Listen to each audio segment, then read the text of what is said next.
I am back at the Barksdale Air Force Base here in Shreveport, Louisiana. I was on my way back from Monroe. I was out there location scouting and meeting with a couple of individuals about a pilot we're working on. And I've had a couple of weeks to contemplate and process what I wanted to say about the loss of a friend. To me, it felt right, and I had an opportunity to come over here and spend some time with this B-24 that's on static display here at Barksdale. Bob's daughter had reached out to me on June 21st to share the sad news that her father, Tech Sergeant Robert Davis, had passed away a couple of weeks before 4th of July. Very appropriate. I know that holiday meant a lot to him. I've had the honor of calling Bob a friend for well over 3 years now. And I also was fortunate enough to meet one of his comrades in arms and one of his closest friends, Dale Stevens, before we lost Dale. As a matter of fact, right around the time that Bob and I had started this journey and had started the actual production and the interviews, we call them the one-on-ones, the testimonials, 3 of his friends died right around the time that we had started the project. And it was really, he and Dale were the last 2. And I remember when we lost Dale, and I remember the post that Robert put out. Bob had basically explained that his phone was now silent, for as long as he can remember, six decades plus. They made sure to make time for one another, to recollect, to laugh, just to say hello. It doesn't matter if the call only lasted 2 minutes, just picking up that phone once a week and saying hi to one another.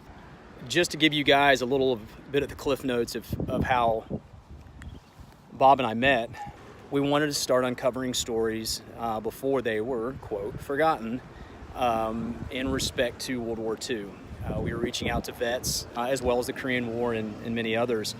But I got a phone call when I was down in Jacksonville, Florida, when one of my colleagues, Danny, had said, hey, I've placed an ad and I got a response from a pretty intriguing and unique gentleman who's written a self-published book by the name of Before I Forget. That's kind of the slogan that I had been using the entire time I was out trying to uncover these stories. Honorable men pass away, they take their stories with them. And if you don't have an opportunity to sit down and talk to them about it, those stories could be lost forever. And so when I was told about a self-published book, Before I Forget, written by Bob Davis, at that point I said, I got to read this. And it was a page turner.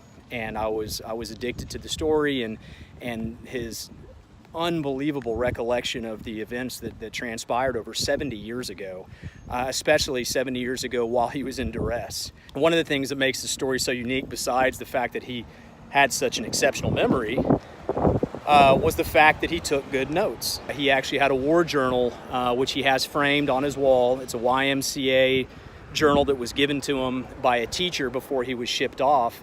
And when the Germans captured Davis, they took everything from him of value, but they let him keep his book. They took his watch, they took his flying boots. For some reason, they let him keep his war journal. And that was a blessing in the fact that if any of this was called a blessing, that he was able to hold on to that because he was able to take exceptional notes, including names and ranks of fellow POWs during a pretty terrible time in his life when he was a prisoner of war in a German stalag.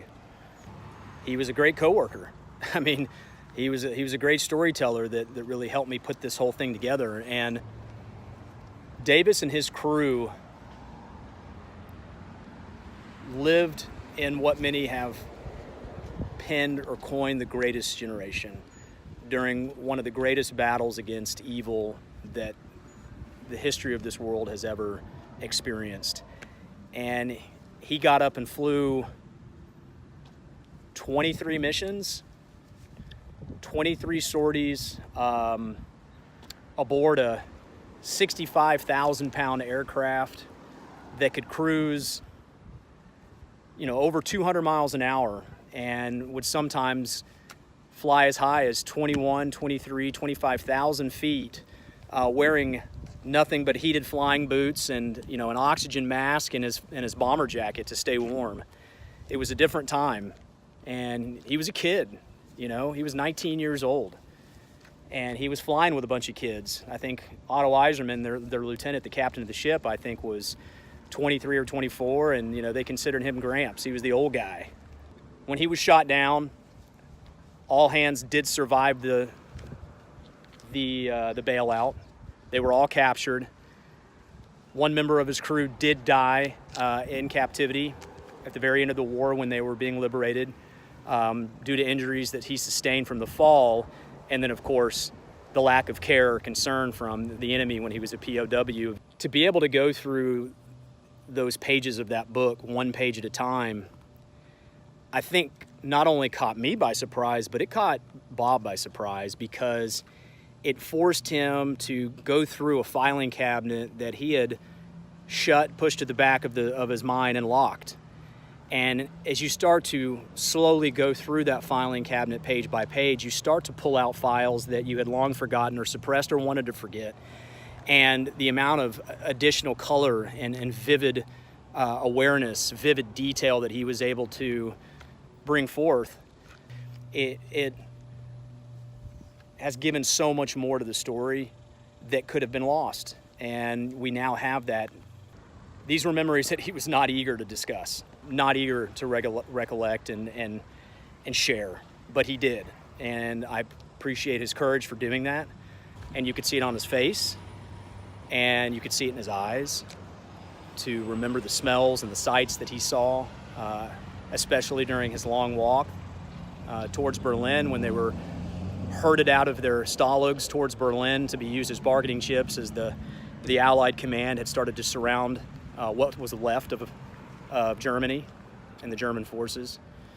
When you see the emotion in his eyes, and he has to stop and he has to take a breath, and he specifically looks at you guys and at us, and he says, you know, you think that these feelings and these emotions after 70 years will go away, but they don't. They don't. I just wanted to say that it's been an honor to work on this project. I'm gonna miss my friend.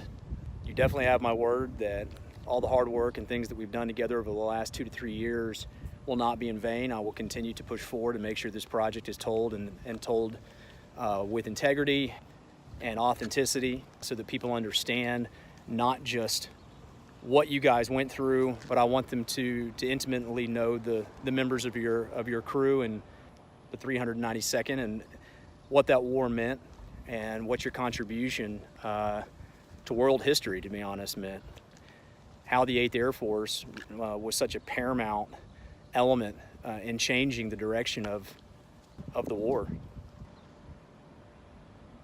You will be missed. I appreciate our time together. Thank you for the story. Thank you to the 392nd and your comrades in arms. Thank you to the members of the 8th Air Force. And thank you, Robert Davis, for your service. May perpetual light shine upon you. And one day I do hope and do expect to see you again.